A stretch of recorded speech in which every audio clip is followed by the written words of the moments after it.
Hello, everybody. Good evening, and thank you for joining us for this PRC Saltillo guest webinar. We are really glad you could be here tonight. We hope you've had a good Thursday and are ready for some good information. I'm Kim Gallant, Training and Implementation Specialist for Saltillo, and I'll be moderating the webinar this evening. We are really lucky to have Christy Palmquist and Heather Prenovo with us to talk about bridging literacy and AAC for adolescents. Tonight, you'll learn how to promote more inclusivity in a literacy classroom for students with a wide variety of language skills in middle and high school.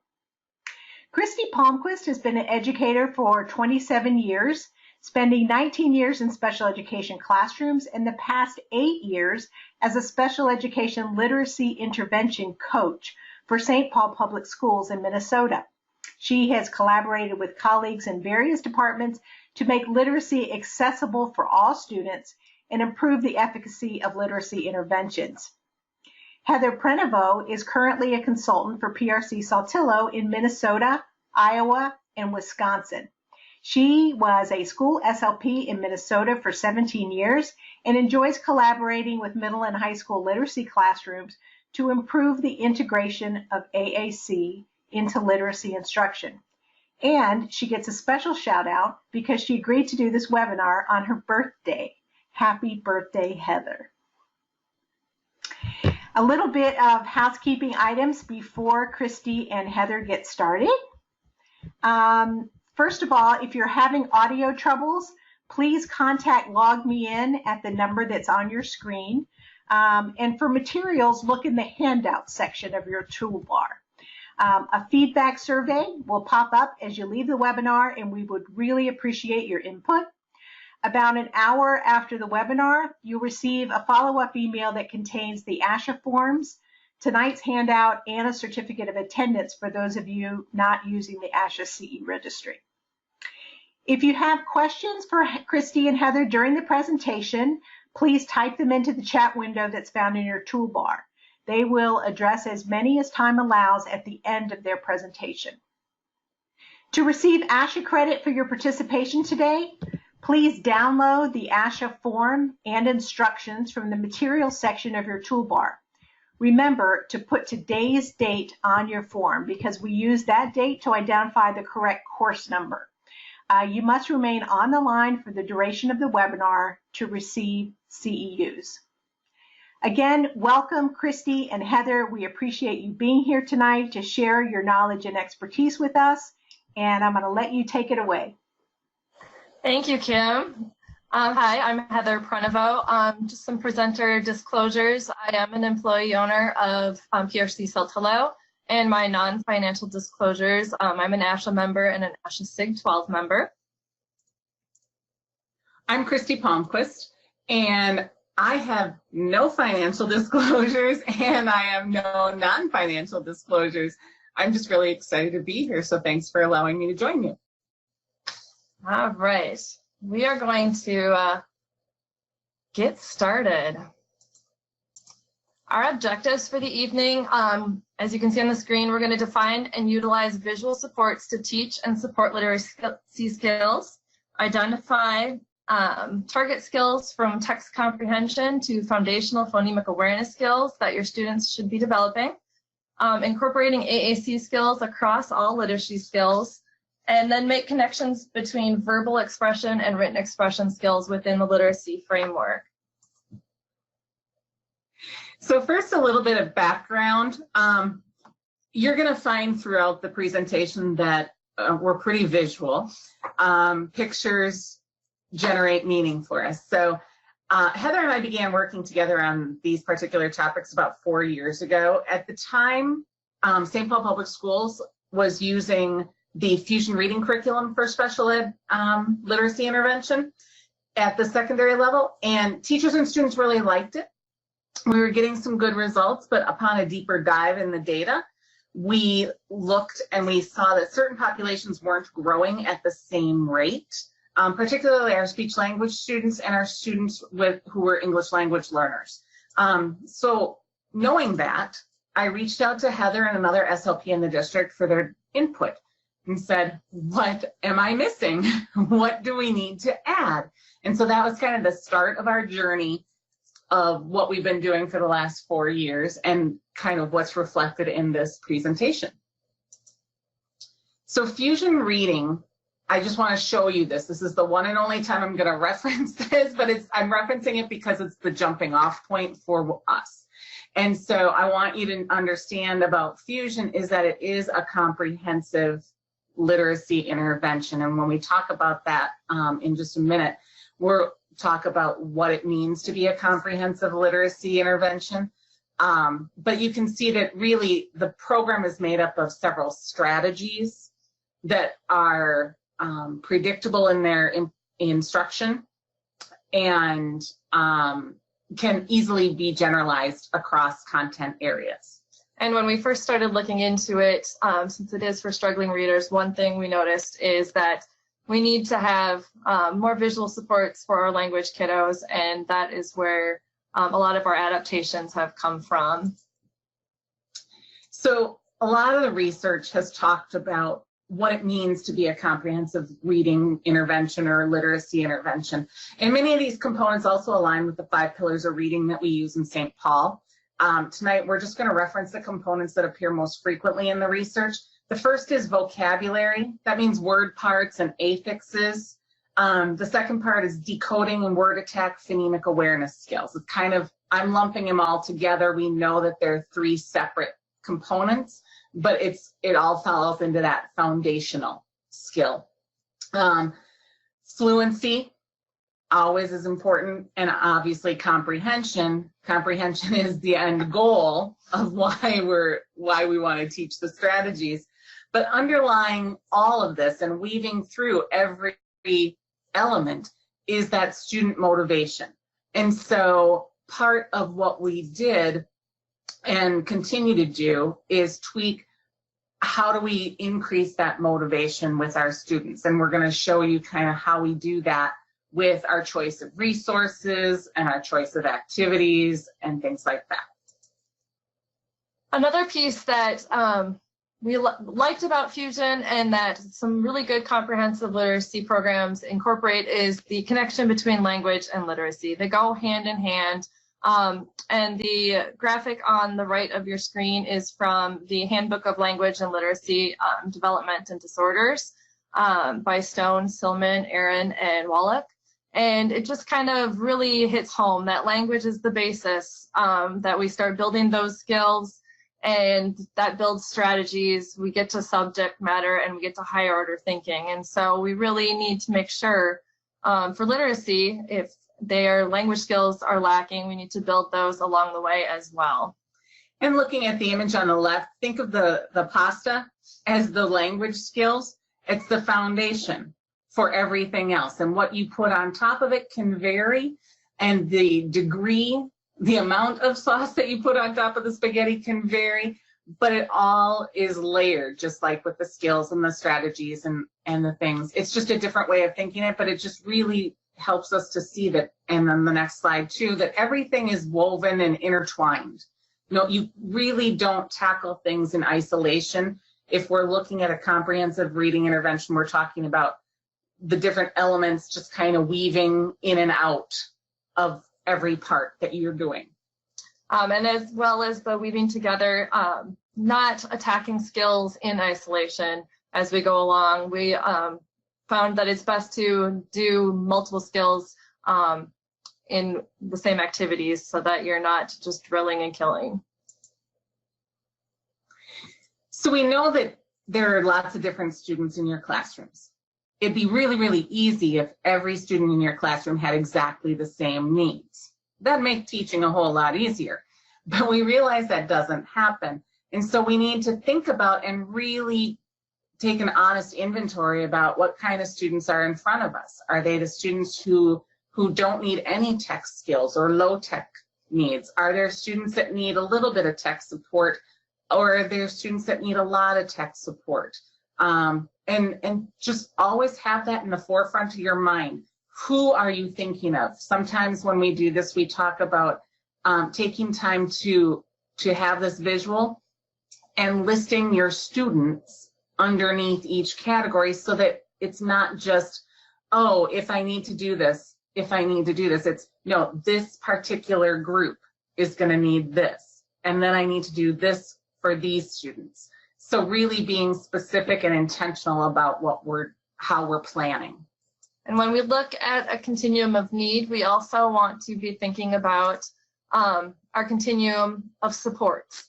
And so we thought a good way of looking at it is, yes, we may have an AAC high-tech user who only needs some low-tech supports in certain skills. And so another way of thinking of it is kind of, if they're in this rowboat end of support, they're going to need maximum support. They might need some physical hand over hand on their device, or hand under hand, verbal directives to look at a visual on the wall, those kind of things. And we always want to use wait time.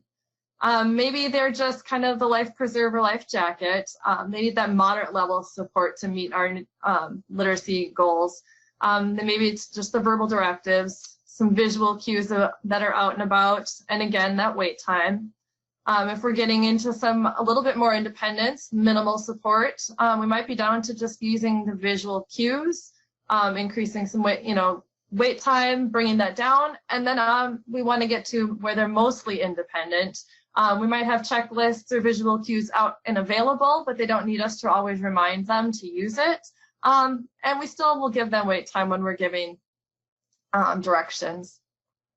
You can tell we're in the land of 10,000 lakes because we've got a whole lot of water theme, and we're really missing summer at this point. It's a little chillier here today. So what we want to do, just like when we're thinking about increasing student skill and we want to move them from point A to point B that's more difficult, we want to always be mindful of the fact that just because they're starting out needing maximum support, as we give them that maximum support and as we work on skills and developing the skills, we're hoping, and our ultimate goal is to move them, I'm going to say bands, right, categories, to the right, so that they need, ultimately, we want to move them towards that independence, knowing that it will probably take a little bit to get there. So this is one of our favorite things. This is actually one of the very first adaptations we brought into it because we saw that our students were not able to visualize what they were reading or what they were hearing. And so this is some of the work of, it's based on the work of Nancy Bell, visualizing and verbalizing. And so looking into that therapy approach for language intervention, we know language comprehension is the ability to connect to and interpret meaning from both oral and written language. And it includes the ability to recall, get the main idea, make inferences, predict. Another component to comprehension and cognition is using the imagery. And it's been found that many of our students that struggle with reading, they struggle with visual imagery. And so this will impact their comprehension of what they're reading or what they're hearing from stories that we're doing in the classroom. We found that incorporating direct instruction using the visualizing and verbalizing model helped our students to increase those skills.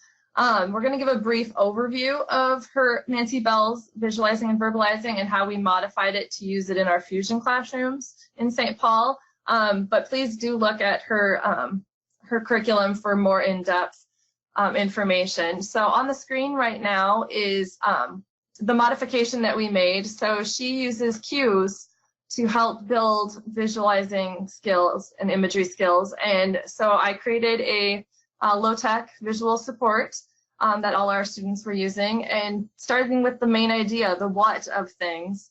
And then we slowly add more details into what we are looking at. So, for example, when we have a picture posted for our students, we would ask, what do you see? And start very general for them. So we prompt and we try and get them to identify this and connect it with, this is like the main idea or the big picture, the big idea. So, so we get them to respond either verbally or with their device. And so just as an example, I am using a NovaChat with Word Power 60 Basic. And so if I had an AAC user, I might model on here that they can talk about dog.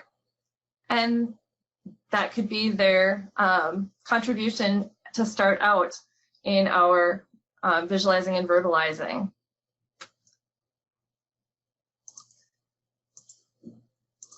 The next step is to get into the details.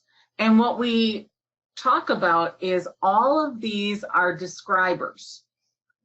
They're describing the size, describing the location, describing the shape, the color, and all of those words we start out calling them describers, but then we get into that academic language of adjectives.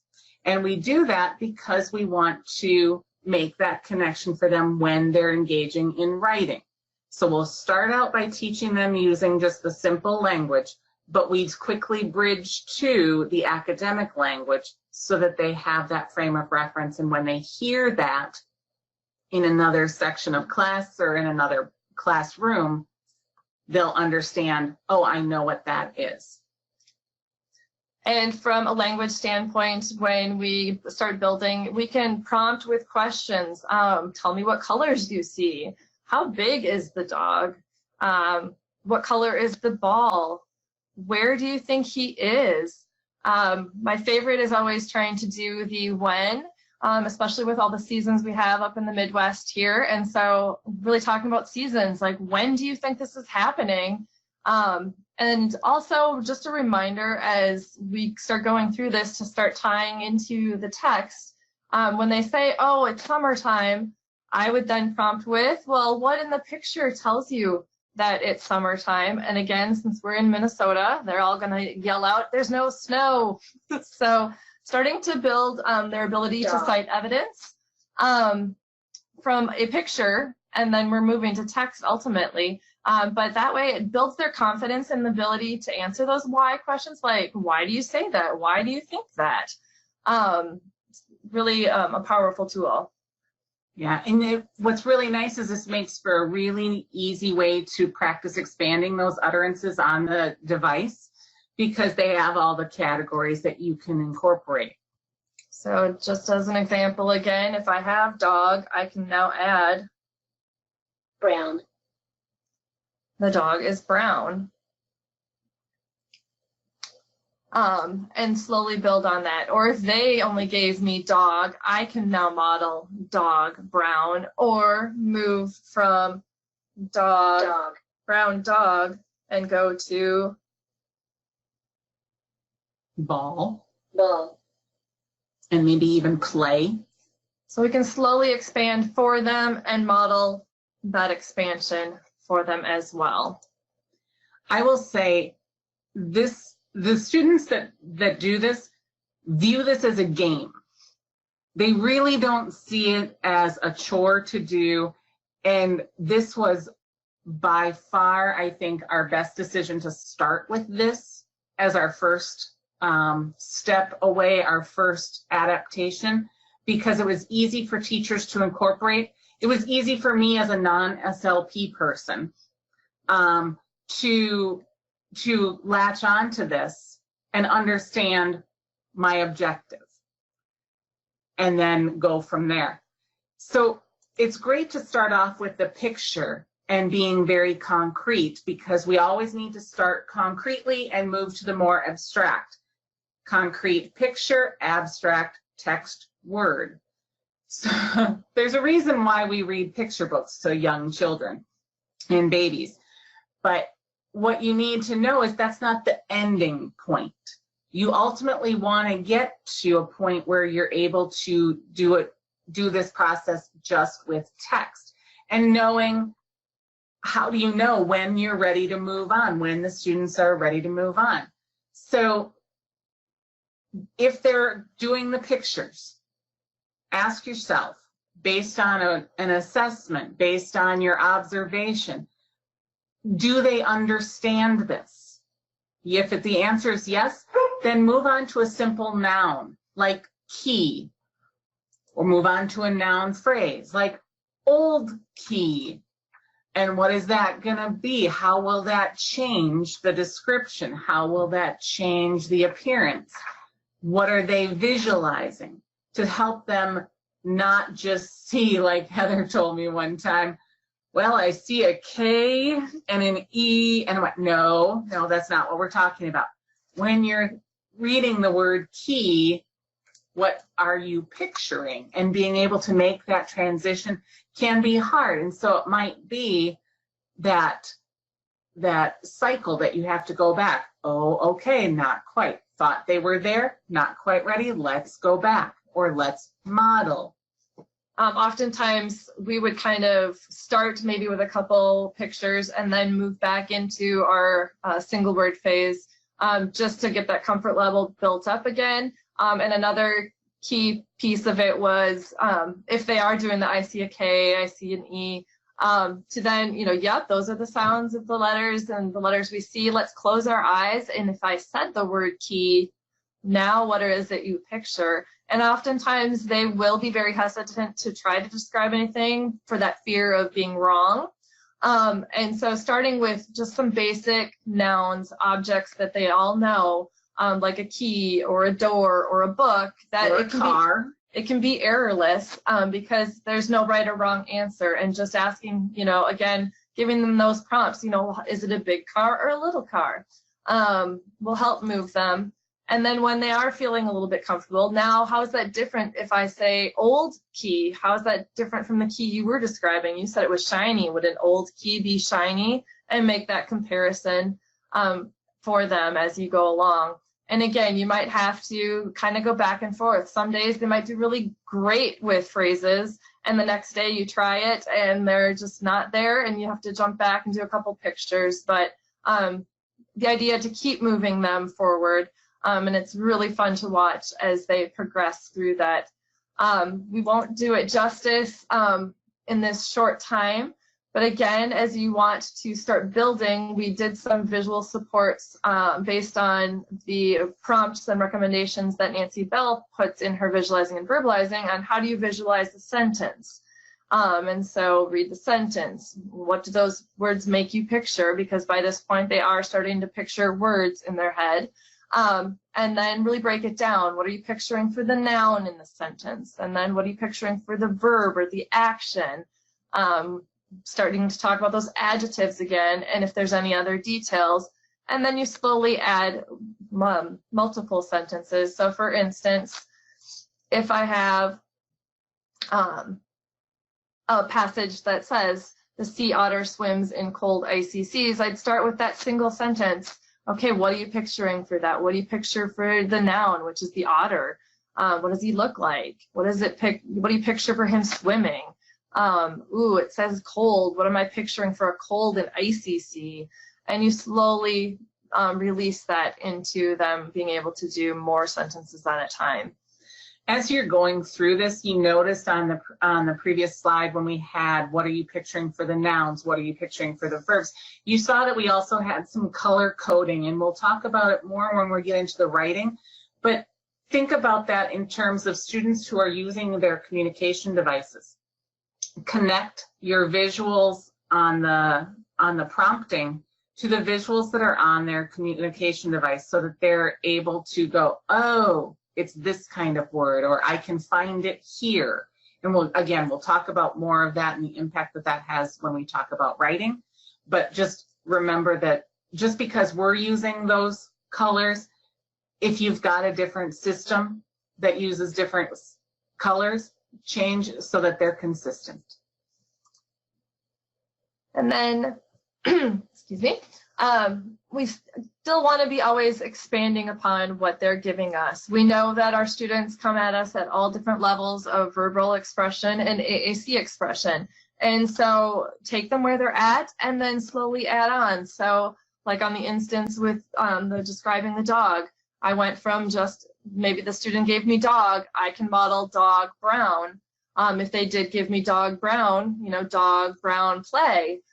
Slowly always adding, and that is also true for our verbal kiddos, making sure that we are continually trying to get them towards complete sentences, which is always our language goal, and not to be held up on that if they aren't giving us that right at the beginning, just slowly expanding for them.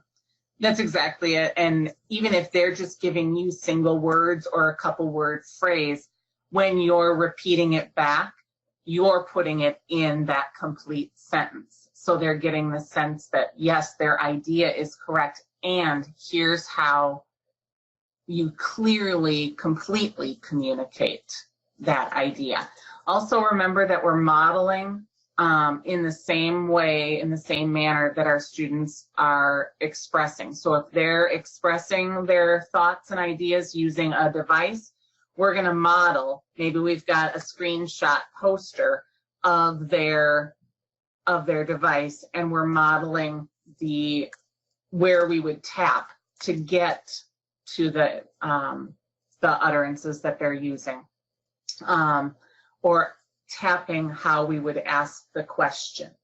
Again, you want to start out with a single word, move to a phrase, then work up to a sentence, and ultimately a paragraph. And so when we're reading our books or reading our text, our science, it's something that we can easily generalize to any different topic, any different subject, so that students can see and understand that the skills they're learning with us are skills they can use at any point in time throughout their day.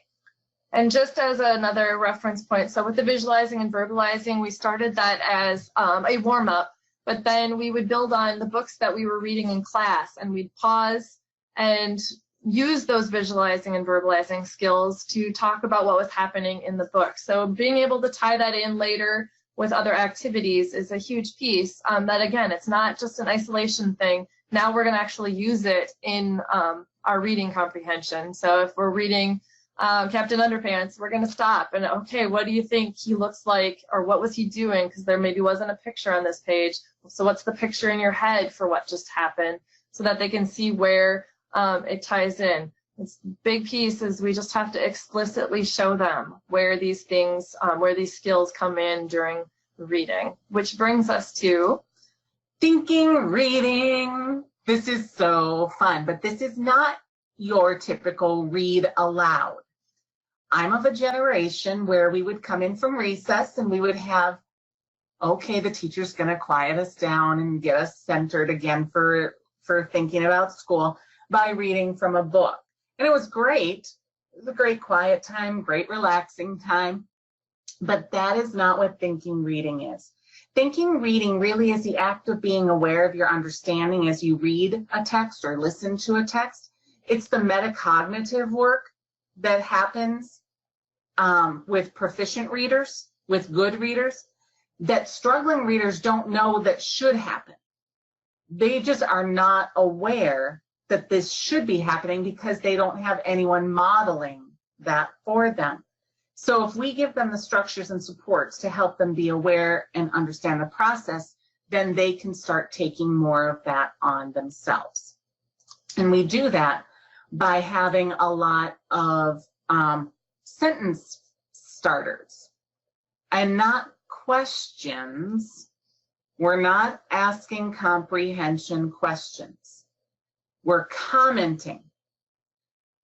I reread this part because I didn't understand. I was getting confused. And I would like to rephrase this, especially to the kids as we're teaching them this, is that these are all things that as proficient readers, as adults, and even some, non-proficient readers as adults, we're doing this in our heads, and kids can't see that. And so that was just an aha moment for me, that we need to make it more in their face and explicit.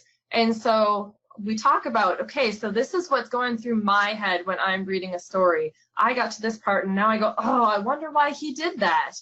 And then we can model later, oh, so now I know why he did that, because it shows I'm thinking about what I'm reading and making connections, and also then utilizing the, oh, I was totally wrong on why I thought he was going to go jump on the trampoline, whatever it is they're reading about, so they can see us fix those errors as well, that we don't always all make the right connections.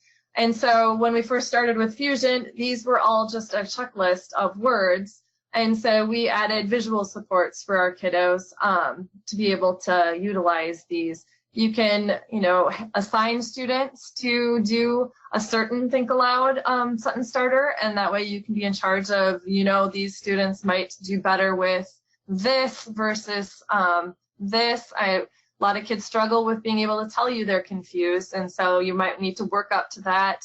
We've had teachers cut these apart and just hand them out as cards. If those seem to be too much, too many, or at a level that your kiddos are not at, let's break it down. And so those precursor thinking skills, I like this, I don't like this, I remember what happened, or I don't understand, teaching them that I don't get it is okay. And then slowly bringing in that main idea. This is important because I predict that this is going to happen, because prediction is another big skill to be working on. And that means the same as I wonder if.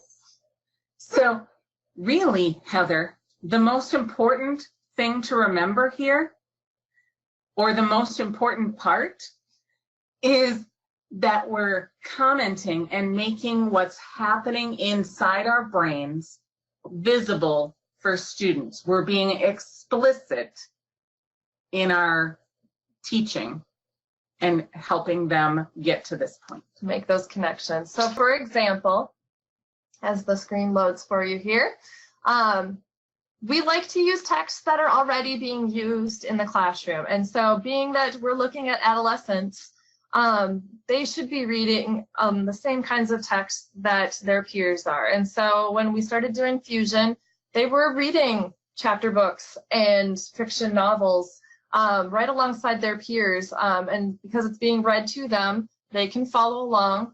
What we also have found, one of the books that we started using in St. Paul was I Am Malala.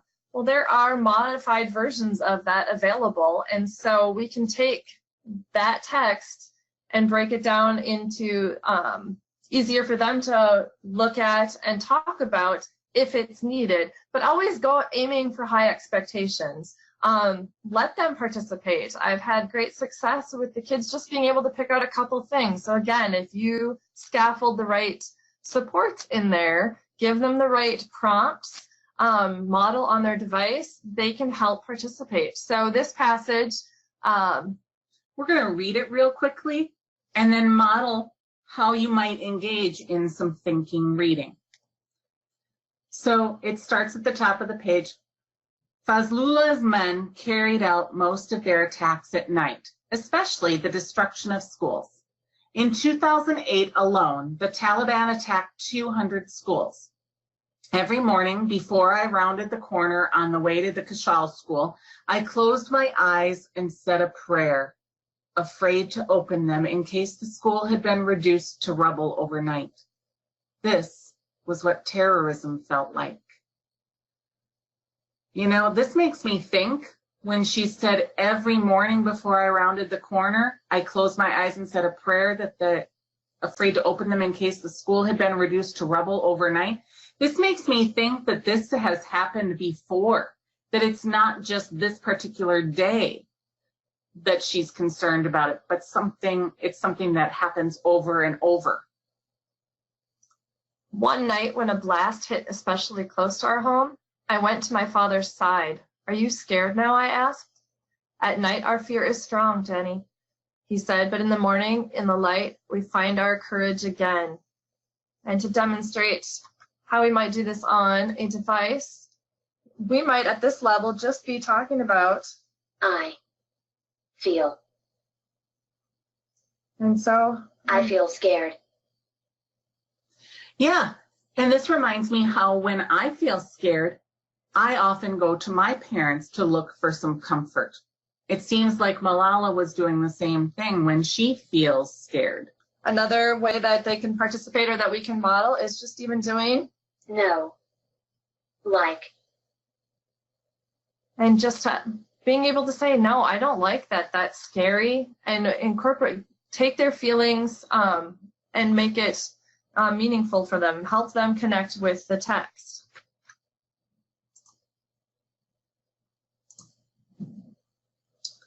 So if they're not ready for the thinking reading prompts, we can gear up for that by employing the CAR approach. So many younger students have gone through shared reading and the CAR strategy, but we can still utilize it and help prompt our students to build up to that thinking reading by making that comment on what we just read.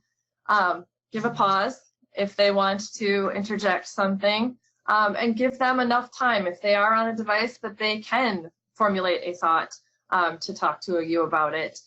Then we can ask a prompting question. Again, we're going to stop and we're going to wait, give them time. And if they still haven't given us anything, we can respond by adding some more details, but at least we've given them opportunities. We've given them an expectant pause that they can fill in if they have something to give us. Otherwise, we're continually showing them how they could respond with the text. That is the hardest thing because that 5+ seconds feels like an eternity, but it is so very necessary for our students to process and, generate or put together a response. And one way of looking at it too is we're taking a couple skills that are really tough for some of our kiddos. If they are language disordered, language nonverbal, and struggling readers or pre-literacy skills, they need time to really think about what they're reading, what they're hearing, and also formulate a response. And so practicing, and that's why it's good to have this reminder out for us. So this wouldn't necessarily be a visual for the kids, but a visual for us as the partners to remind us, pause, wait, let them, and look, if you see them kind of formulating in their head, give them even more than 5 seconds. So to see it in action, we have the picture book version, which is called Malala's Magic Pencil. So again, we're still on the same topic, and you can see that now it's just in picture form. So here we have a page, and it says, but soon, powerful and dangerous men declared that girls were forbidden from attending school. I would be sad if I was told I couldn't go to school. What do you think you would do if you were told that and you couldn't do something you love?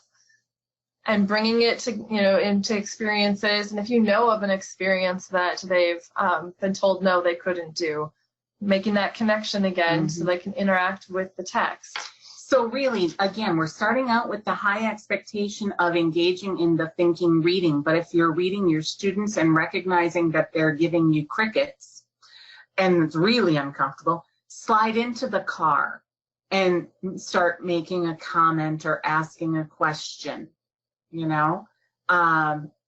float back and forth.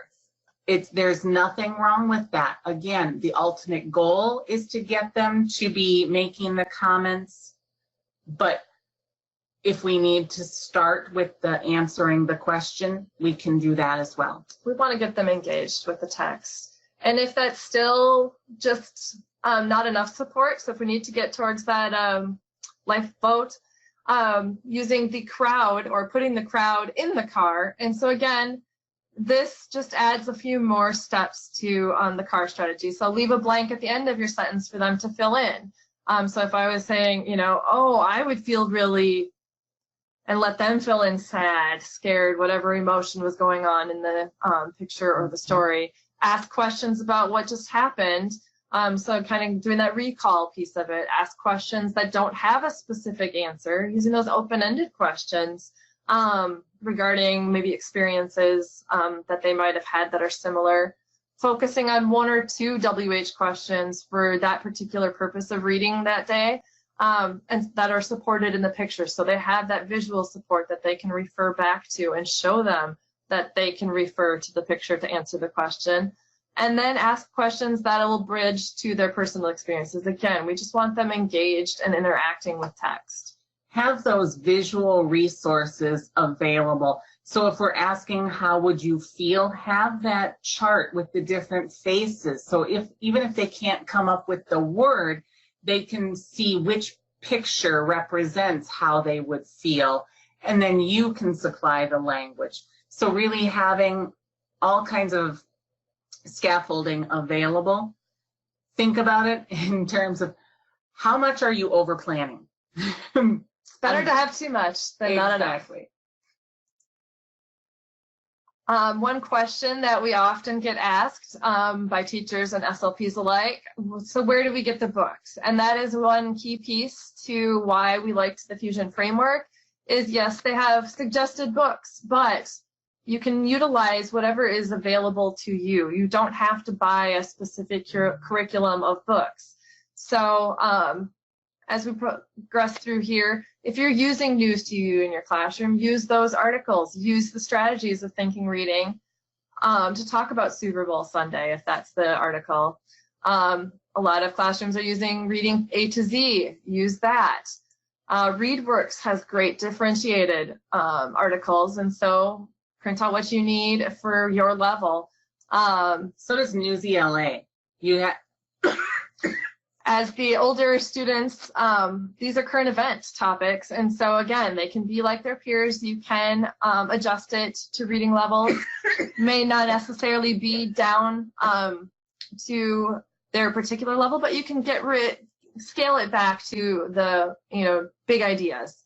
Tar Heel Reader is always another good one for various topics. AAC Language Lab has great resources and great books at different levels. And again, so you can use these pictures to work on visualizing and verbalizing. You can use your thinking reading strategies. If none of those work, you can always make your own. And the kids love this. They love seeing themselves in their books that they're reading. And it's a great way for our AAC users, especially, to be able to engage and interact with it. If it's a picture of them doing something, or a parent sent some picture in of an event they did, it has meaning. They have things attached to that. And so it will help build conversation, build narrative around them describing what happened in that picture. You can jot it down. You now have a book that they can go back and tell you what the story was. Or if you're on a field trip, take those pictures and put it into a book so that everybody can talk about what was going on. Oh boy, this is a touchy one because this is hard. But vocabulary is so critical. Vocabulary studies have shown that reading comprehension and vocabulary knowledge are strongly correlated. Researchers have found that word knowledge in primary school can predict how well students will be able to comprehend text that they read in high school, and limited vocabularies prevent students from comprehending a text. It is a vicious cycle, and we need to arrest that. We need to stop that, no matter how scaffolded it becomes. We need to teach affixes, prefixes, suffixes, roots. And by doing that, we can help students learn and remember words. Using word parts can be particularly useful in your content area reading, in biology, especially, in math, especially. So just being aware of, yes, we're going to adapt it if we need to, and we definitely can adapt it. But the important piece is that we're teaching them that word parts have meaning. And the nice thing is yes, as you'll see as we get into some examples, starting with high expectations, some multisyllabic words that we know are going to be hard for kids, that we know are going to be really tricky for our AAC kids, but letting them see word parts, letting them see how we broke it apart, playing with the letters. It's just very powerful as we want them to continue to learn new vocabulary. And some of those long words, they surprise us later on and find them in their devices. And you don't think they caught it, but they did. So one adaptation is always doing word mapping. And so letting them see. Again, you can color code, not color code.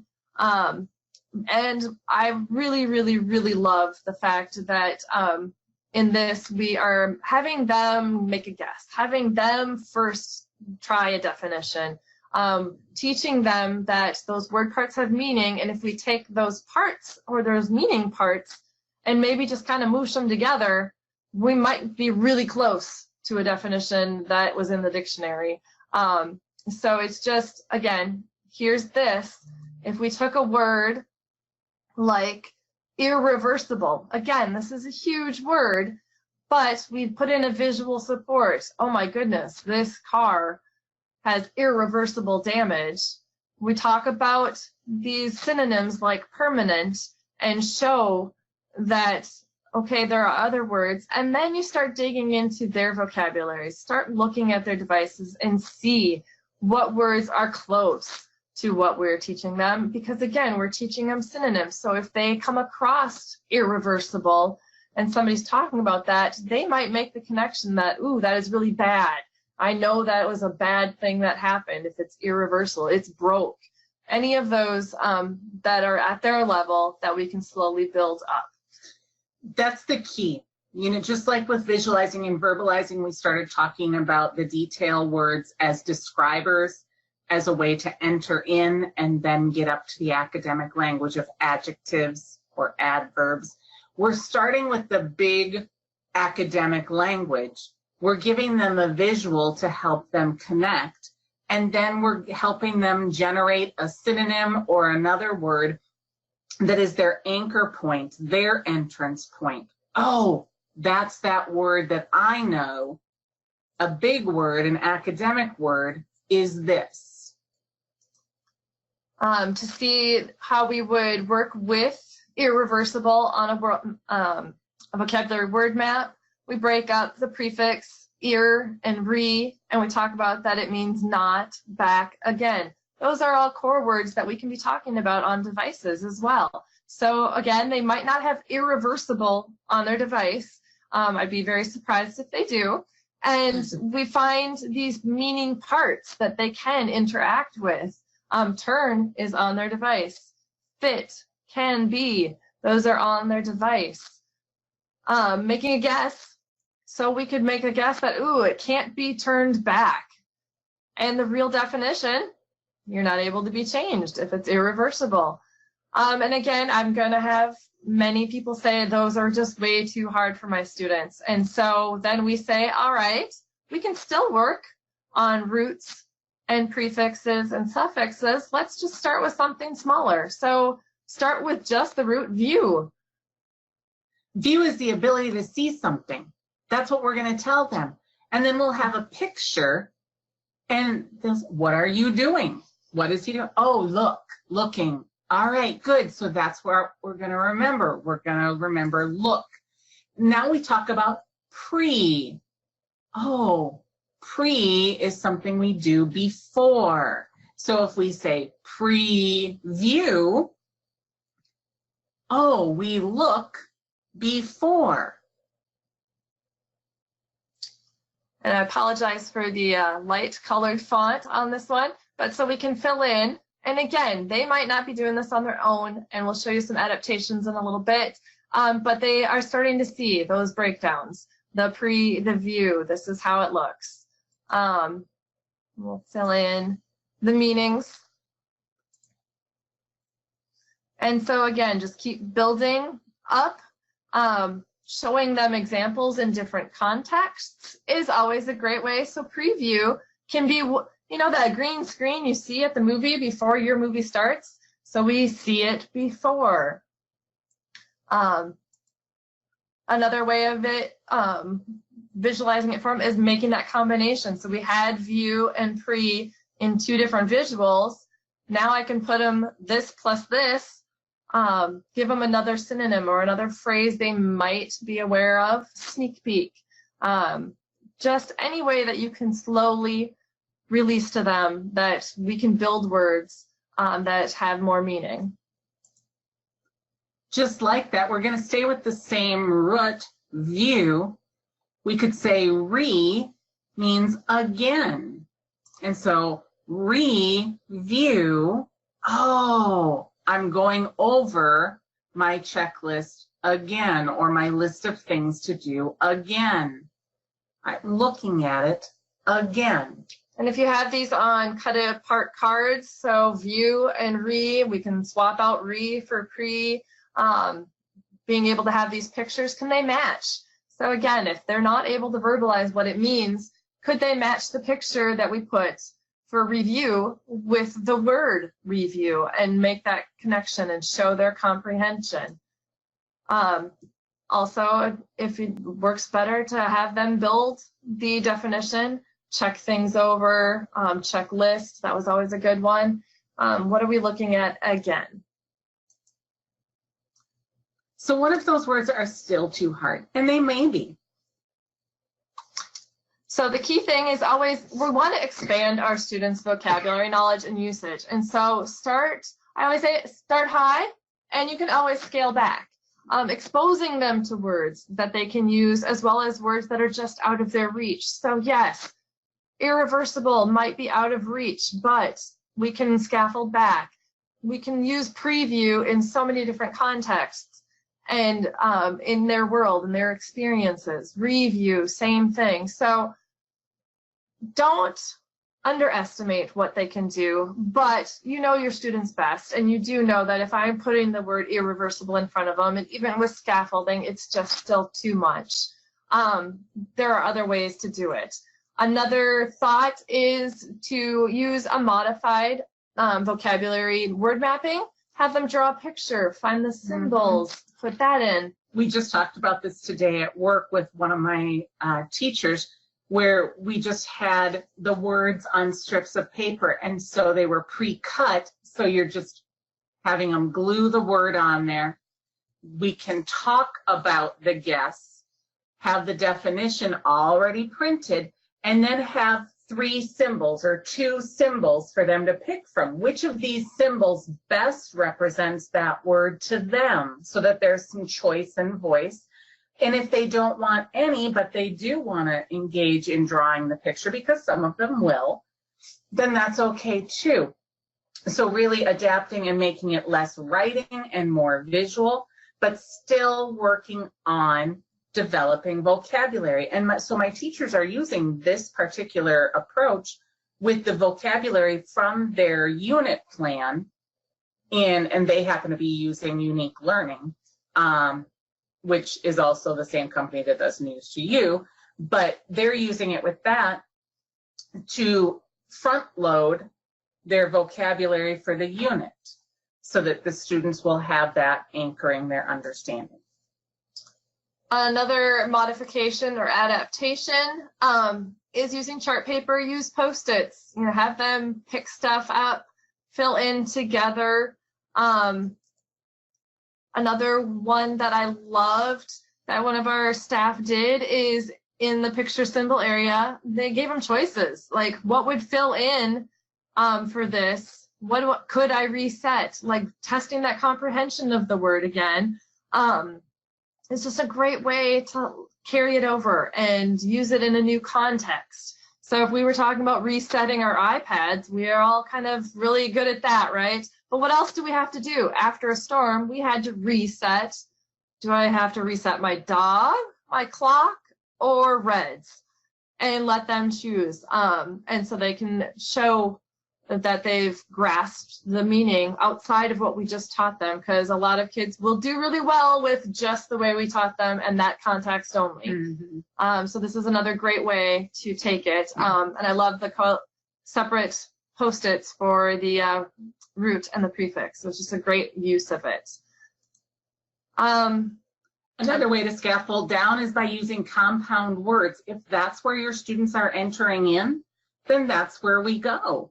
And that's totally fine. So this was modified from a compound combos activities that's in phonics they use for reading and writing by Patricia Cunningham. And so she has a list of these great compound words that you can take a group of maybe 5, and they all intermix. So I'm focusing on 5 compound words, but they all incorporate some similarity. And so you cut them apart. Now I can move them around, manipulate them, and that can be at any level. Or you can write them wherever your students are at, meet them, but they're still seeing words have parts. And if I take work, I know what work means. If I take place, well, I know what place means. What happens when I put those 2 together? Same with homework. I know what home is. I know what work is. What is homework? And so just make it meaningful for them. Again, if you're still thinking these are just too high, too much, use vocabulary words that you already have in your classroom. Use the compound words. A lot of classrooms and a lot of language therapy is working core words.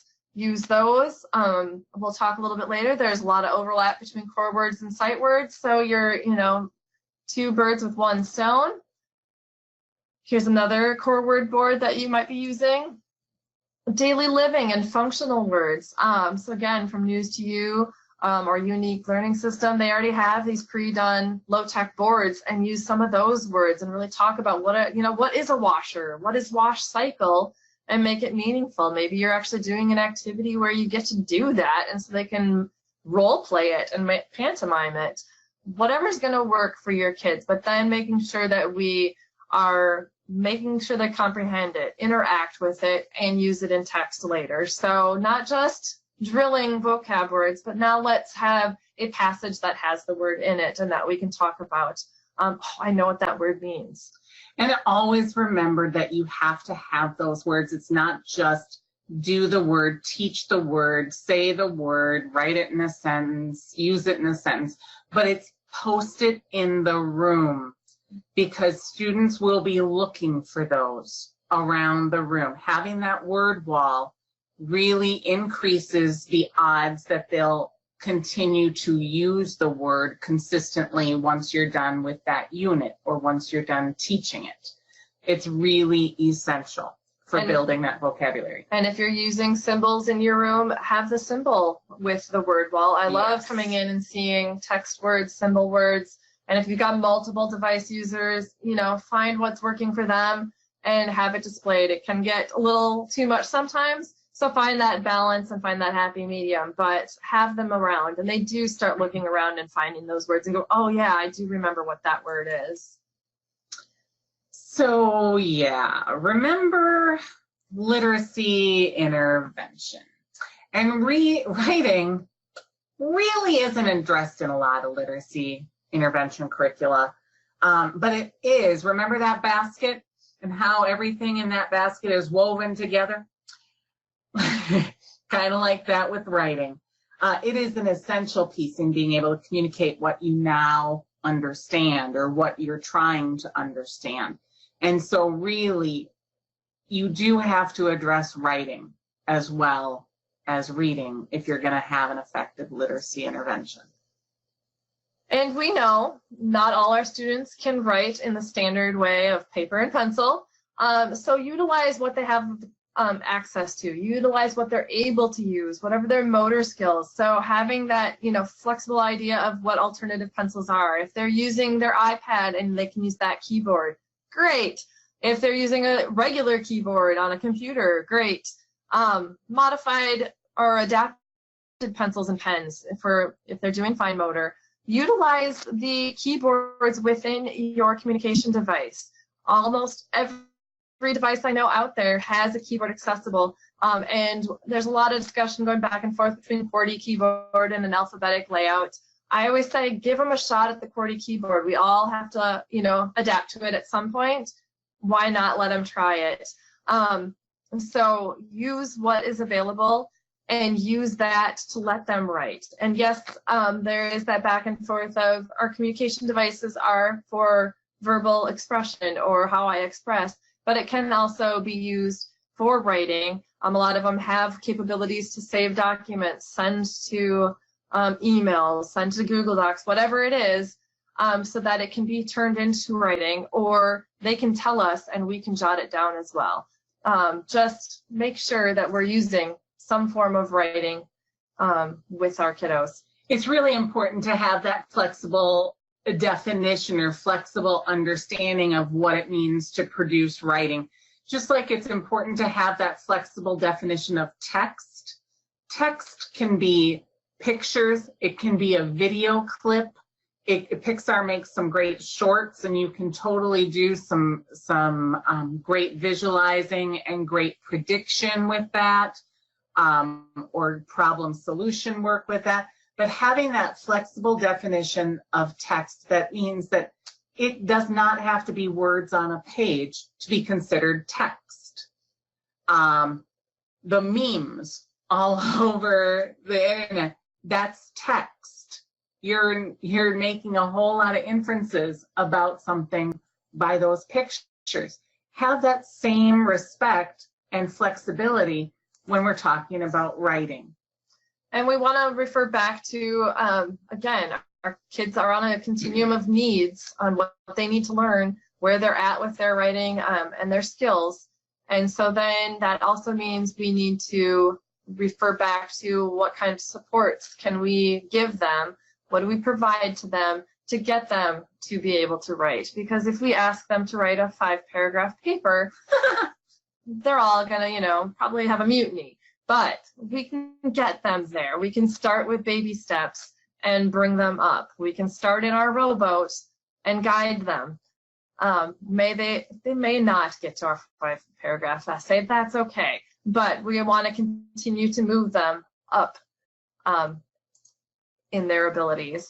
This is one of my favorite things. So we took what was already existing on our AAC device boards. And we said, well, shoot, why can't we use this to encourage or promote more understanding with writing? And so we really use it as a tool to scaffold and by color coding things. So it's really important. One of my favorite sayings that I learned a really long time ago, I'm not going to tell you how long ago, but really long time ago, was what's essential for some is helpful for all.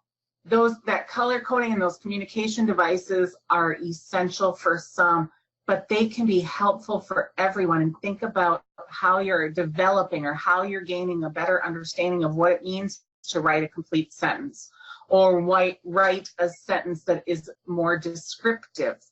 So we can do some of that by using these tools that were identified or initially designed for our AAC device users. And again, this visual support, having it out there, helping reference, and as you see, we started with in parentheses, and this again was based off of word power for one of the students that I was working with. The groups is where I'm going to find a lot of nouns, a lot of objects.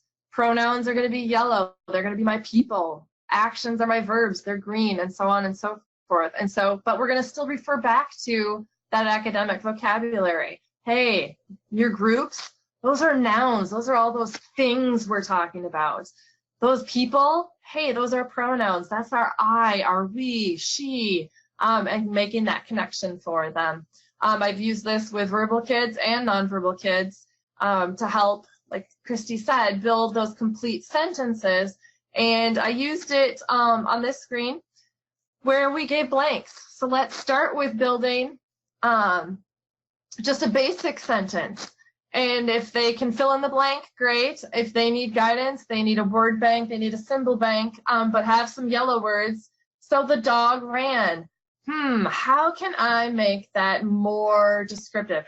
What if I was reading it, what would make it more detailed? You could tell me about what the dog looked like a little bit. Okay, what if I added a describer, a pink word? Oh, like brown. So now I could have the brown dog ran. Now I know it's not like my brother's dog or like your dog. My dog is black, so I'm not talking about him. No, I'm talking about a brown dog. how can I make it more descriptive? So I've already got my describer word and my noun and my verb. What did the dog do? They ran. What did they run after? He ran after, his favorite thing. Yeah. Is the ball. Yeah. His ball.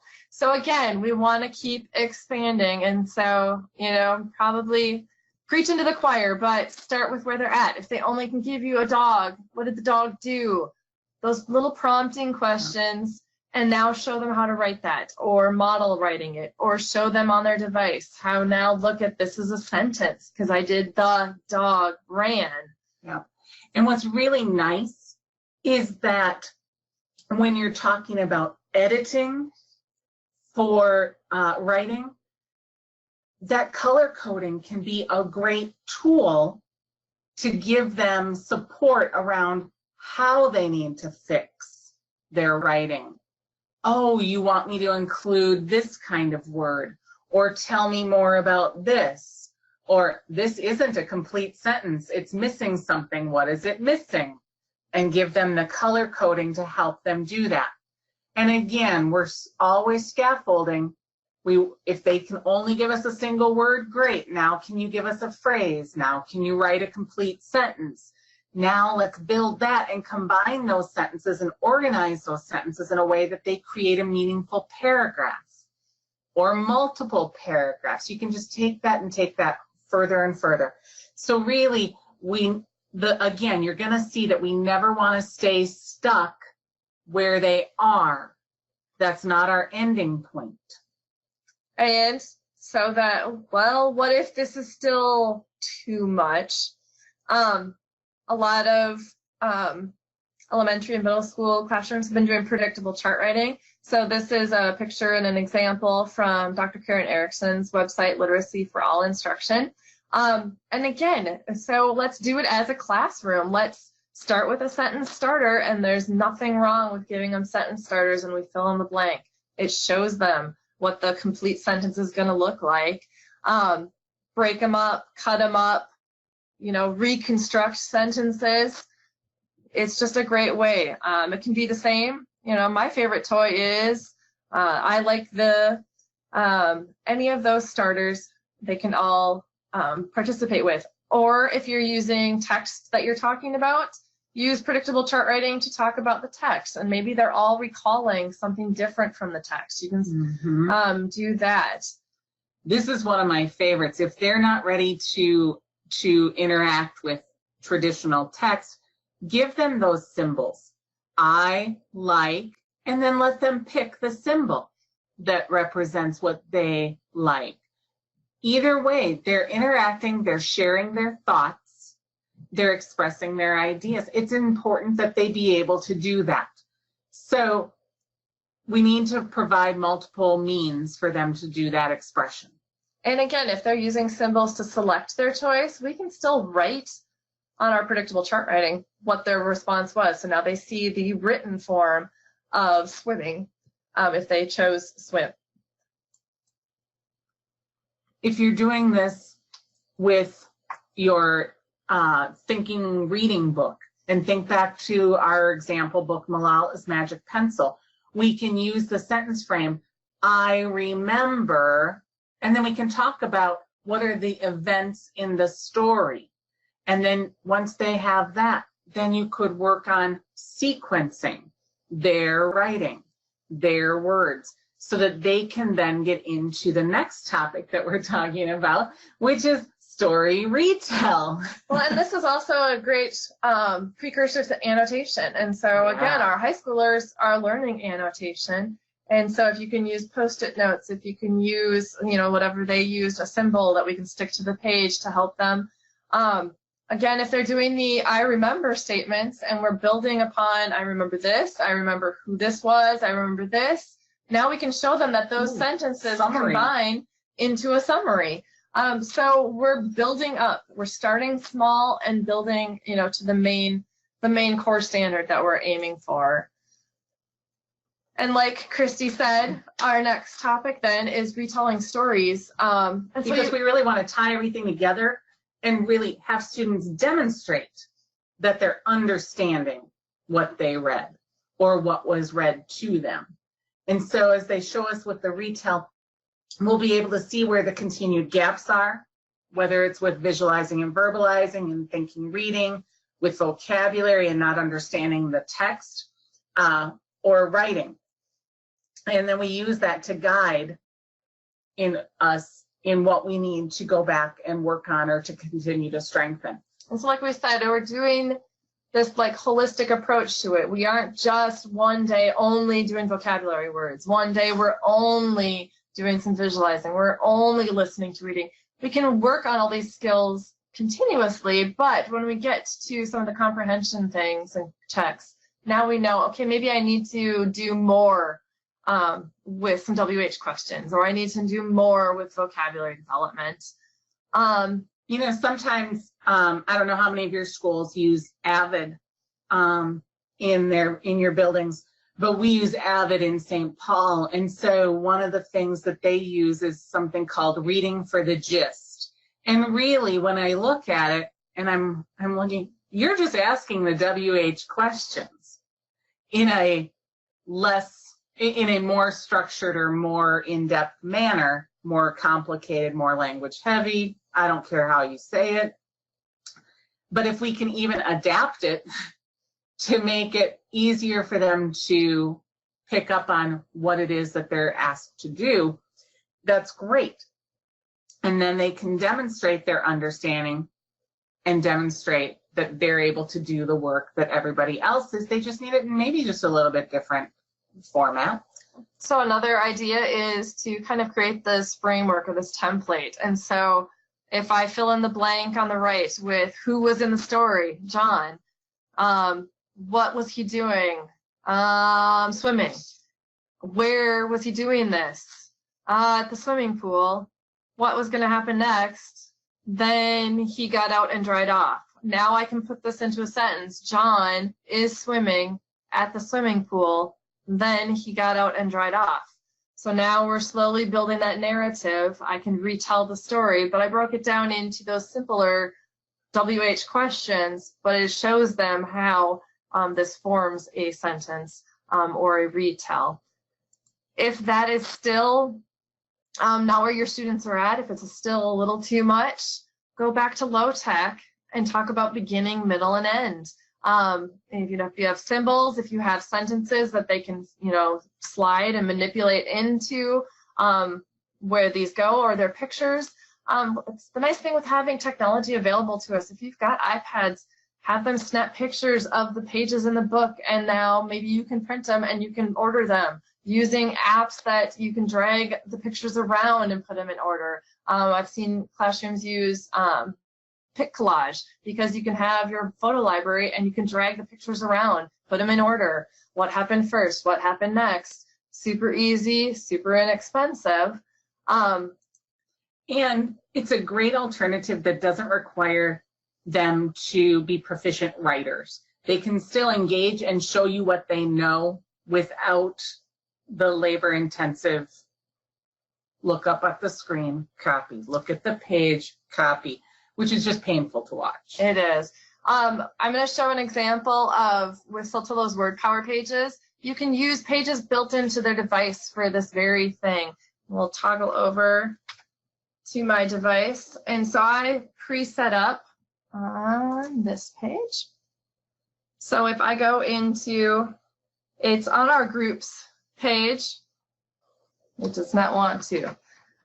But my apologies on that. Technology sometimes just doesn't want to work with us. So in the groups page on WordPower 60 Basic, there's a button at the bottom of the screen called Stories and Scripts. And when you click on that, you have multiple stories and saved phrases, 1, 2, 3, 4. You go in there, and whatever they've already put together in their speech display bar. So if I talked about she was sad, I can now save that message to one of the buttons in there. I've also incorporated a spot in there where we can take a picture of that book page again, and now I can put right next to it what I put together as my sentence or what I'm doing to retell. It's also a great way to talk about what we did in class, retelling events that they actually did. They can share with somebody. It's just really kind of a cool use of their technology. So they could take it home and their parents could see what they did and they wouldn't have to remember it all the day. Because I know that my kids, I got what they did first and what they did last. Kind of missed the middle parts. Are we frozen? There we go. There. All right, so that leads us to, okay, great, we're looking at all these higher level skills, but my students still are struggling with those foundational skills. And so again, we don't want to just be doing foundational skills. We don't want to apply that model of, well, they haven't met sounding out words, so I can't go do thinking reading. I can't have them retell a story. Let's work on it all together and continue to build it. They may need some pull-out time or some individual group time to talk about those things, but let's do it within. And so what do we mean by those foundational skills? That's going to be the alphabet knowledge. That's letter sound correspondence, rhyming, syllables, consonants and vowels, core words and sight words. We're not going to go deeply into everything you could possibly do. We're going to give you a few ideas and examples, and then utilize things like Dr. Karen Erickson's or Janice Light's websites, because they have more ideas on activities that you can incorporate. Use things from News to You, Unique, any of those curriculums out there. Any of those tools that you can use for initial sounds, ending sounds, and have picture clues to help them scaffold. They can also use their phonics keyboard that's on their devices, and so that they can hear what that letter should sound like, what that short vowel should sound like, what the long vowel should sound like. And so giving them the tools so that it's not just you as the teacher that's producing it, but they can practice with it as well. And our nonverbal kids don't always get to play with the sounds of words and practice, or just even make nonsense sounds. And so letting them do things like this on whatever they have available to them, so that they can play with how things sound. It's a great way to do that. Think about a great informal assessment. How well are they hearing things? How well are they understanding the sounds? Using the picture sorts, which words begin with the B sound, which words begin with the O sound, which sounds have the S, just anything that we can do to help see and really just know which ones are they struggling with. And then so that you can really target then that practice when you're working more individually. And use word families, use rhyming words, same thing, sort them. If they can do it with the pictures, okay, let's switch over to some of those, single syllable words like sun and mat, and can now they sort them. Starting with initial sound is always easier, and then moving to the ending sound, which ones have the same ending sound. Sometimes it's really helpful to be able to use manipulatives, and so use the letter magnets, use these letter cards. We did color coding because a lot of the curriculum in St. Paul was using vowels are red and consonants are blue. Some of our word families are in yellow, so now I can manipulate those and cut them apart, and I can play with b, at, k, at, and change them up. Sometimes seeing them do that, it makes it more accessible. And it's amazing how even that kind of activity is so well received at the secondary level. I had these tough boys, tough middle school boys, and they love that. Again, they really think it's a game, but holy cow, they were doing some really good learning. And they were not afraid to play with the tiles or play with the cards. They loved it. It really was empowering for them. and starting to build longer words. It's kind of fun. Mm-hmm. And it really does help when we're talking about syllables. We're talking about a closed syllable versus an open syllable. Having those color-coded cards really helps the students understand visually what that means. And here's just another reference to the phonics keyboard that could be available on some of your devices. But hey, Heather, I am supposed to be doing core words. So you're in luck because a lot of our sight words and core words overlap. So on the screen, anything that's got a red box around it is an overlap between core words and sight words, like the first 100 sight words. And so I can be addressing these in multiple ways and still be working on our core word language and our sight words for reading. And the fun part is so find them in your books. You're reading, point out where those words are, or guess what? You can make your own Google Slide books, PowerPoint books, whatever you're using. I also then like to incorporate with alphabet books. We're working on the sound. Let's find all the words. But I'm also working on my is my core word. So in my sentence, I can find, Rick and Ron are my friends. And I highlight it as we're going along. Same with the next sentence. I like to ride. There's that R sound again. My bike. Easy way to target so many different things. We're now working on our foundational skills. And afterwards, I can be like, so what happened? What were things that you liked to do? You can also adapt this and use the symbols and the prompts from their AAC devices, from their communication devices.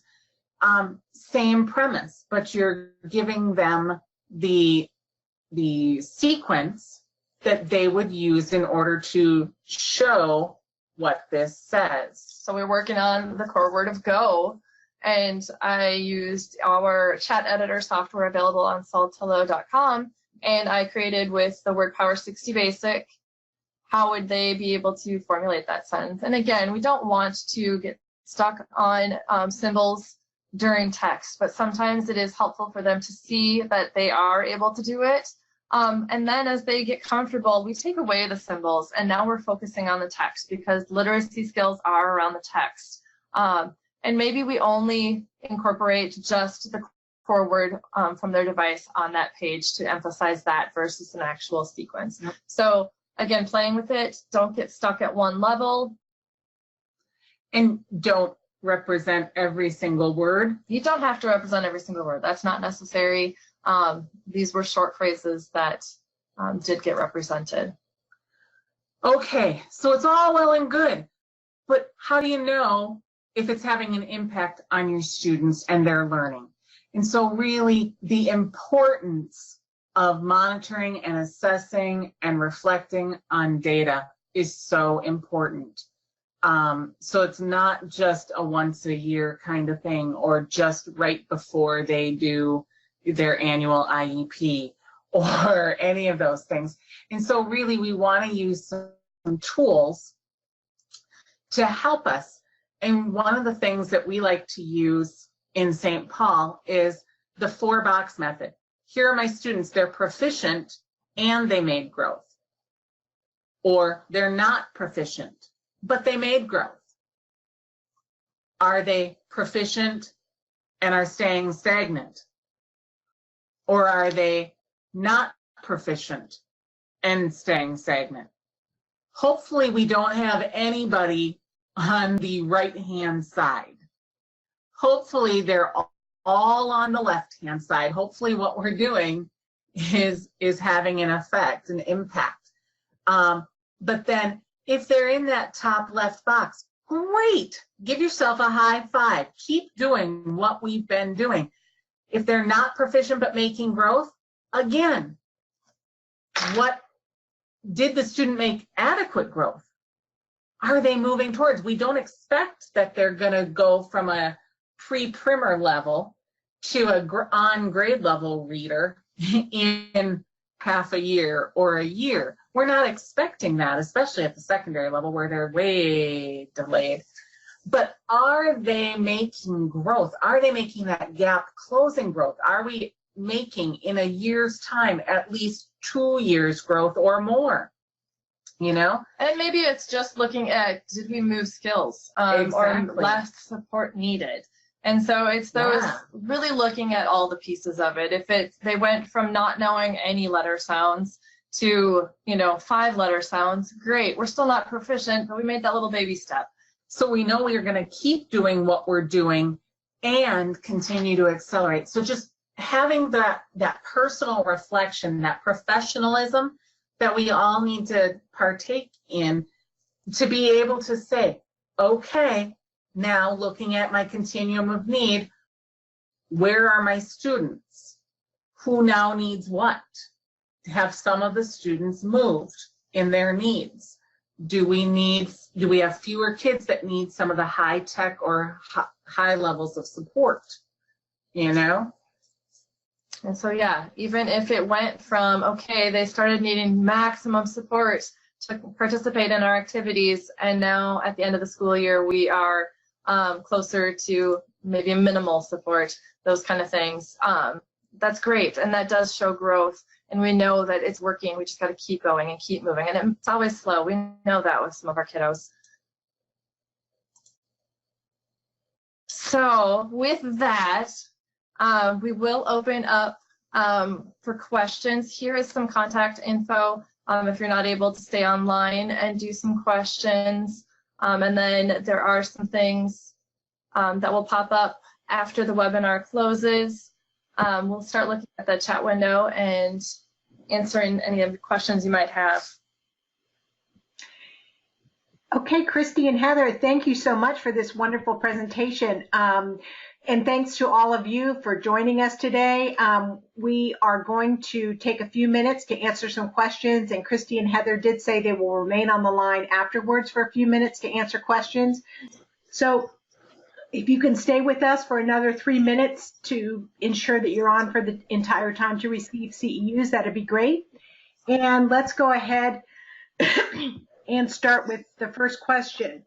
Christy and Heather, they asked, Danielle asked, what are your favorite apps or programs to write personalized stories for students? Ooh, we haven't done as much with apps, just because sometimes that is a barrier to getting to things.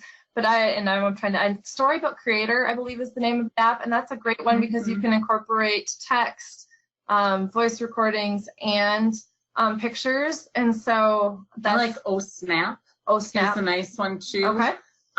Where it allows you to snap a picture of something and then fill in, add in, so you can have that picture foundation and then the text underneath it. So those are the only ones that I can think of off the top of my head, but I would love to start gathering some of those. Yeah. If anybody has any ideas, send them. That'd be great. Anything that we can do that to create a community of learners to help support the kids. As you noticed from most of our examples, we used a lot of like Google Slides and PowerPoint and working with our students on it versus just having them do it. Good question. Okay, we next have a question from Mandana. For giving details while asking a question regarding thinking, reading, could we give choices in our questions or just expanding questions? Both. And that was one key thing when I started working as an SLP in a classroom with Fusion, is that we could play off of each other and I could model what the teacher, so if the teacher stopped and did her thinking reading and then paused to let others participate or expand on it, and if nobody was there yet or we needed more details, I could be kind of her model, her plant. That You're sort of Vanna. thing. I could be Vanna. So if they're still not giving you enough, so if they give you just the I liked it, great. Now expand on that and be like, I liked this part. How about you? And adding the because, slowly scaffolding. Or if they're like, I didn't get it. Oh, I didn't understand this part either, and expand and give them some details. Or just modeling a longer sentence for what they did provide for details. So yes, anytime you can use both layers of adding more details using the visual cues. I think even having the visual cues in for that lower level, having them on like popsicle sticks, you know, and they can even, you could even take a survey. Show me, ooh, I feel this, you know, and have everybody show. So again, you're getting that engagement in some way. And then you can call on people to tell you more. Mm-hmm.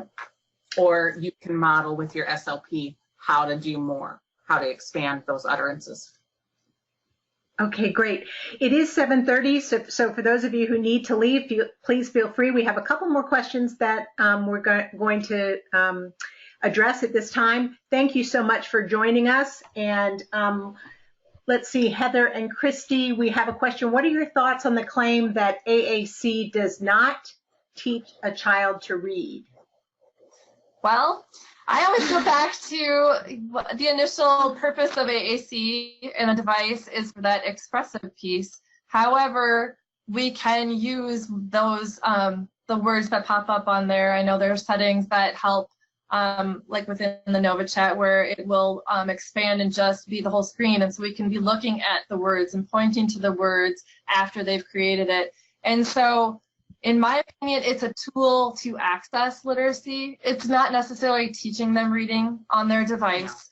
It's still our job to point out and make the connections, but it's their way of interacting with and engaging with text and building literacy skills. And so watching our students who have done this framework, and they're more comfortable, I feel like, with their device because they're learning where more words are. Mm-hmm.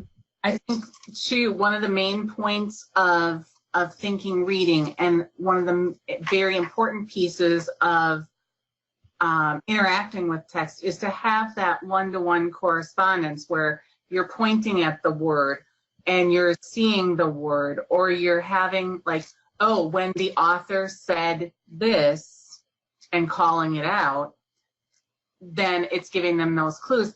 If they're creating something on their device, if they're expressing their thoughts on the device and then reading it with the one-to-one correspondence on their device, it's a tool to help them, and you're able to assess, do they have those concepts of print? Are they making those connections? It's a two-way street, you know. Yeah, I agree with Heather that it's not, you know, they're not teaching them to read, but it's expressive, receptive. It's kind of, if we took away AAC when we're doing literacy, we're still talking about speaking, we're still talking about listening, the reading of it, and the writing. And so the only kind of thing we're swapping out is they might not be verbally speaking. They're using their device. So yeah, I get where there are the camps that are like, no, this is just not it. But again, I don't feel like we are only using AAC to teach it. It's just one tool in your toolbox. Mm-hmm. Okay. Essential, helpful for all. Okay. We have a couple of questions about making it happen. So how do you organize your day to incorporate all of this? Another question, how long does the writing process take from beginning to end? What does the service service delivery model look like? That kind of thing. Holy cow. Yeah, Okay. So what we did to start out with is we took the framework from Fusion, and that does block out. So if you have an class period that's an hour for reading, then 5 minutes doing a warm-up, 20 minutes of maybe doing vocabulary work, maybe 20 minutes of doing thinking reading, and another 15 minutes of strategy. So you're working on prediction or this, and then you're gonna do some type of exit. Or writing. And then you swap out a couple components every Usually day. we did we spent some time, but most classes had an hour. Some were lucky enough to have 75 or 80 minutes, and that was great. But it was more about how do you divide that time. so that you're hitting everything. And really, at the beginning, it's a lot of direct instruction around how do we do visualizing and verbalizing? How do we do vocabulary? How do we do thinking, reading? How is that happening? And then, like we did here, like we talked about all the time, it weaves together. So even as we're doing thinking, reading, we might not have visualizing and verbalizing on the schedule for the day, but in that thinking, reading time, odds are pretty good there's going to be a section where we can incorporate the practical application of visualizing and verbalizing. We're engaging and we're thinking, oh, we're creating that picture, that's visualizing and verbalizing. We're also modeling the metacognitive work that's happening as we're reading. We're doing the same thing with vocabulary. You know, we're visualizing that word. We're creating that picture, or they're giving us a picture of what that word looks like. We're doing writing, we're incorporating the writing throughout, but we try and do 2 to 3 chunks of something during that time frame, just so that it gives them variety, and it's cyclical, so that they're not forgetting in the gaps between when we would hit it again. And one other piece that we didn't have in the slides, but with the writing, Christy incorporated some of the Kansas writing strategies, and so taking that color coding and utilizing some of those strategies. And so again, start with identifying your nouns and let's brainstorm verbs together. Okay, now let's make sentences that combine these, and slowly building. So we always say, take what you have. Maybe you already have some curriculum in your room that you're using. Now, and the biggest thing is block out that time, block out your sections that I'm always going to hit.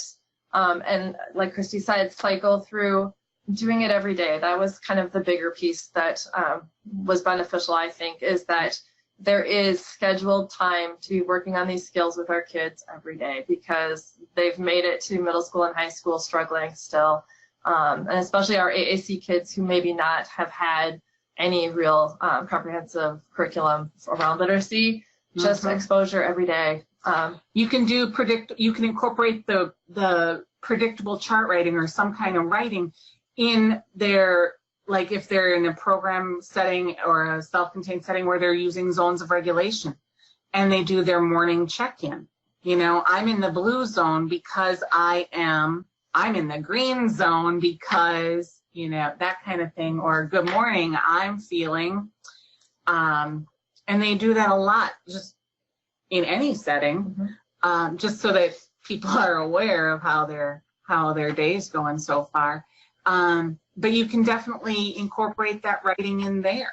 And then you can do the predictable chart writing and read their writing, or have it be the sentence frame and then the visuals, you know. And you know, going back to some of those things that you learned as, you know, literacy interventionists, with shared reading or thinking reading, we can take the same story, the same passage, and use it for a different purpose each day. So maybe today we're really doing the vocabulary around this. Maybe today we're really hitting home on the WH questions. Today we're looking at it again, and we're going to talk about the mood and really getting some of the higher level. So you don't have to constantly be finding new text as well. Think about your favorite movie. You know, we all have that favorite movie that if you're scrolling through the TV channels and you see that it's on, you stop and watch it because it's one of your favorites. And every time you watch that movie, you might pick up on some little nuance that you missed the last time. It's the same thing for when we're reading for different purposes or reading the book multiple times. The students are going to pick up on more and more. In response to how long does the writing take to finish it? Yeah, we're not done. It's never done. That is the constant struggle, and it's my next steps on what I want to do next is kind of figure out how to be even better with that. And so we've got some things in the works in some of our literacy intervention classes right now, but it's an ongoing project. I know, it's slow. If anybody has an idea, share. Okay, I'm going to give you one more question, please. We have several questions about teacher buy-in, and if you found anything helpful to get teachers excited about this and working it into the many, many things that have to happen. Here's how you do it. I'm going to spill the secrets because we had the yeah buts. I would say the easiest way to get teacher buy-in, and I just talked about this last week too with an OT from Kansas, visualizing and verbalizing. It's the easiest entry point ever. It's concrete enough that they can pick up on it. Someone without a language background can pick up on it. And once they see how they can do that, they're going to want more. And they're going to go, okay, that was awesome. Oh my gosh, you have to hear my kids. They're doing so well. But taking off of that, what we found helpful, and I've been out of the classroom for 8 or 9 years, whatever. I lose track because it just all blends together. But my heart is still in the classroom. My brain is still in the classroom, and I'm thinking as a teacher, no matter if I'm a program manager or an implementation person for this, my heart and my head are always in a classroom and saying, if I was the teacher, what would be helpful for me to have? And so what we did is we created multiple options, different scaffolding points, different entrance points for them, and shared them in a common place. If you're looking at this for visualizing and verbalizing, here's some resources. Copy this. Here's how you can utilize it. And we would do ongoing training, ongoing professional development. We have a community of collaborative learners that it's really kind of funny. On one of the platforms that we use for sharing, they're constantly having conversation. Hey, this activity worked really well. Does help. My kids are struggling. What am I missing?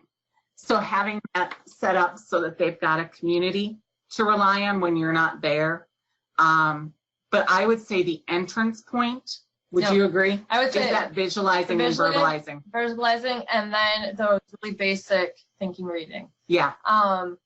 One, just because it's hard to grasp and put our heads around, but starting there, because once, and again, you're not going to have participation from all your students right away, but as you keep doing it and being consistent with it, they do start to help participate. And that first and foremost, you're going to get the engagement with the visualizing and verbalizing, just because everybody can talk about a picture in some way, shape, or form, even if it is you prompting them and they are saying it's a dog. And then you build from there. And just watching their confidence build is huge. And so when you can do that, or as Christy said, having that flexible definition of text. And if we're going to do thinking reading, but we're not ready for text and listening to a story, then using Pixar shorts, using wordless videos. Simon's Cat is always a fun one. And pause. Let's talk about it. I think this is going to happen next. So I'm teaching prediction. Mm-hmm. Those prediction cards where you've got a series of this picture, and then a question mark. What's going to happen next? They're going to have to read the first picture, read the second picture, and be able to figure out, oh, the logical thing that could happen. Let's brainstorm. I think, let's do some writing. I think, what? And be able to share. And then, who was correct? I'd say pick one thing and just go with it. And that has been the most successful. And also, if you can highly encourage them to try it and give it a shot, and work through the but my kids can't do this. Yeah, but my kids can't do this. Having that high expectation and let them try. You know what else I forgot? Because it's been a while since this whole thing started, is it was most effective initially. It was most effective in places where the SLP would push in and model that initial stage in the classroom. So if you've got a situation where you've got multiple students in that particular class section, if the SLP can push in one morning for 15 or 20 minutes, you know, and teach that part so that the classroom teacher can hear the language as well, and get to experience it that way. And then be able to have that conversation, well, why did you do this? Or, okay, so if I'm going to do this tomorrow, I'll do this. You know, that kind of thing is really important, that collaborative culture with your SLPs, with your OTs, with your related service providers. It doesn't matter. Because as classroom teachers, we can't know everything. I think I'm so privileged to be able to have worked and learned so much from Heather, because she's got the SLP lens of looking at things. And then I learned all the literacy stuff from her lens and went, oh, now I can see where language overlaps the moving of the basket. And it just really does, once you can start building those layers. And so, yeah, just pick something and start with it. Pick one. Okay, I think that's a great place to start. Thank you for some amazing ideas and resources tonight. We appreciate it so much, and thank all of you participants for hanging in with us. We sure appreciate you being here and hope to see you again on another webinar. Good night now. And wish Heather a happy birthday. Yay.